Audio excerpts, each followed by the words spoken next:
Évangile de Jésus-Christ selon saint Matthieu, chapitre 28, versets 8 à 15.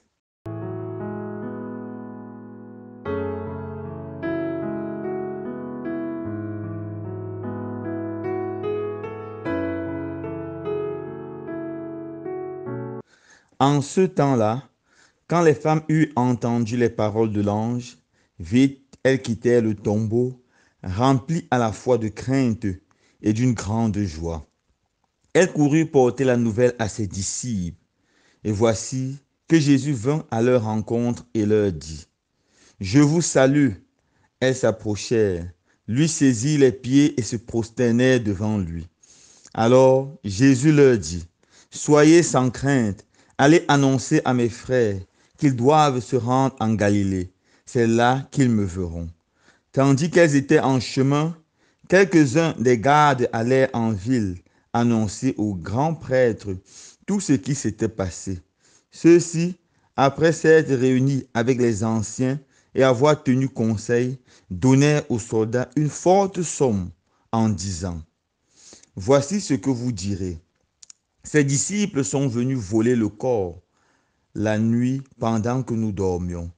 Et si tout cela vient aux oreilles du gouverneur, nous lui expliquerons la chose et nous vous éviterons tout ennui. » Les soldats prirent l'argent et suivirent les instructions. Et cette explication s'est propagée chez les Juifs jusqu'à aujourd'hui. Acclamons la parole de Dieu. Louange à toi, Seigneur Jésus.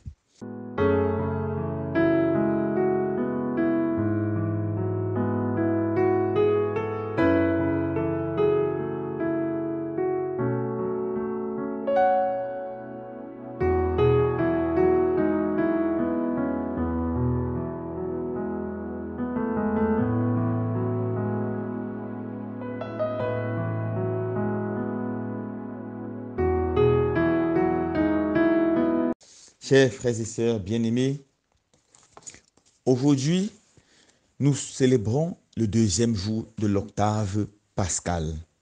La fête de Pâques est tellement grande, tellement belle, que nous ne pouvons pas la célébrer seulement en une journée. L'Église nous donne 8 jours pour célébrer cette fête, pour célébrer la résurrection de notre Seigneur Jésus. Tellement la résurrection de Jésus est importante pour nous, tellement la résurrection de Jésus est au centre de notre foi. J'aimerais que nous arrêtons aujourd'hui sur l'attitude des soldats et l'attitude des grands prêtres devant ce grand et beau mystère qu'est la résurrection du Christ.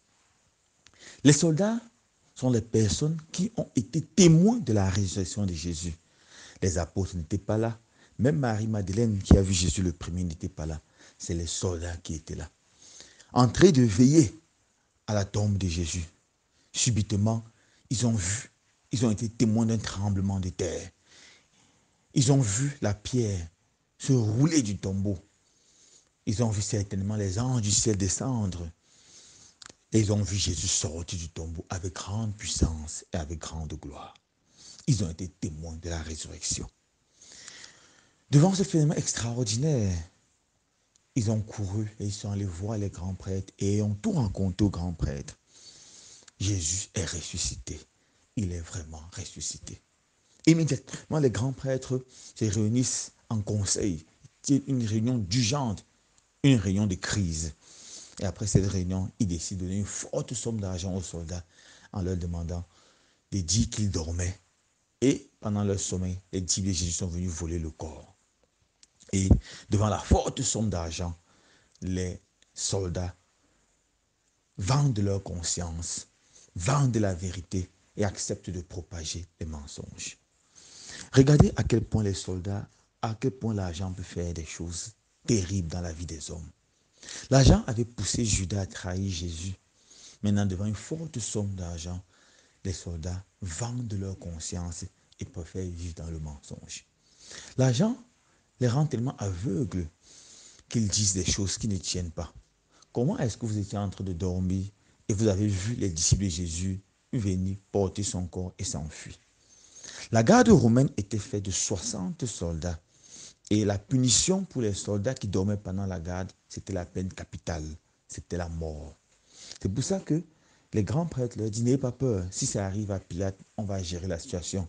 On a réussi à vous corrompre, on va réussir à corrompre Pilate. Vous n'allez pas mourir, vous n'allez pas avoir de problème.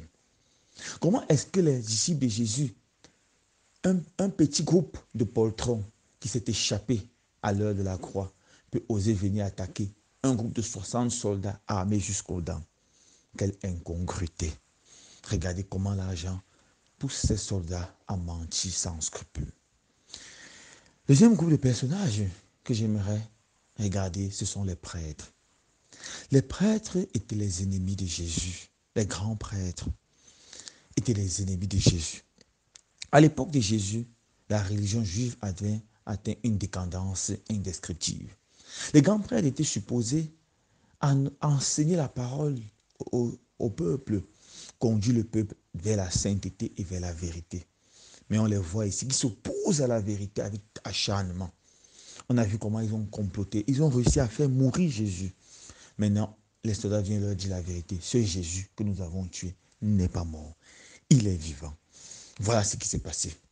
Et devant cette vérité, ils refusent de croire. Et ils décident de payer afin que cette vérité ne soit plus jamais proclamée ou ne soit pas proclamée. C'est exactement ça, le péché contre l'Esprit Saint. Refuser la vérité, lutter contre la vérité. L'auteur central de la résurrection du Christ, c'est l'Esprit Saint. Lorsque les soldats attribuent le tombeau vide à des bandits, ils sont en train de pécher contre l'Esprit Saint. Et c'est grave. Oui, mes frères et sœurs bien-aimés, le péché de ces gens, c'est la mauvaise foi. C'est la mauvaise foi. Alors, mes frères et sœurs bien-aimés, à la lecture de l'attitude des soldats et des grands prêtres en face de la résurrection, quelle est notre attitude devant les vérités fondamentales, les vérités du salut, les vérités que nous rencontrons? Est-ce que nous sommes capables de vendre notre conscience très facilement pour un peu d'argent?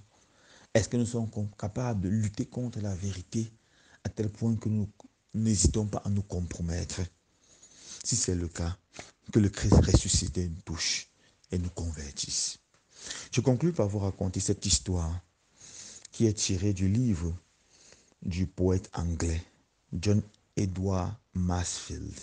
Il a vécu dans les années 1878. Il a fait dans son livre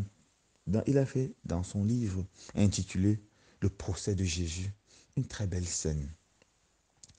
Après que tous les événements de la mort de Jésus se sont passés, voilà que le soldat qui était en charge de l'exécution de Jésus, le chef soldat ou l'officier, va voir Pilate et raconte tous les événements à Pilate. Ensuite, la femme de Pilate qui s'appelait Procula le dit, elle l'amène dans un lieu et elle lui dit, dis-moi, est-ce que ce Jésus est vraiment mort? Est-ce qu'il est encore mort? Et lorsqu'elle se rend compte que cet officier était en train d'hésiter, elle lui dit, ne t'inquiète pas, ta réponse restera entre nous, Pilate ne saura rien. Et il lui dit, madame, je pense qu'il n'est pas mort. Je pense qu'il n'est plus mort. Elle a dit, mais où est-il alors? Il a répondu, madame, il est où? Ni les Romains, ni les Juifs ne peuvent le stopper. Et c'est ça la vérité.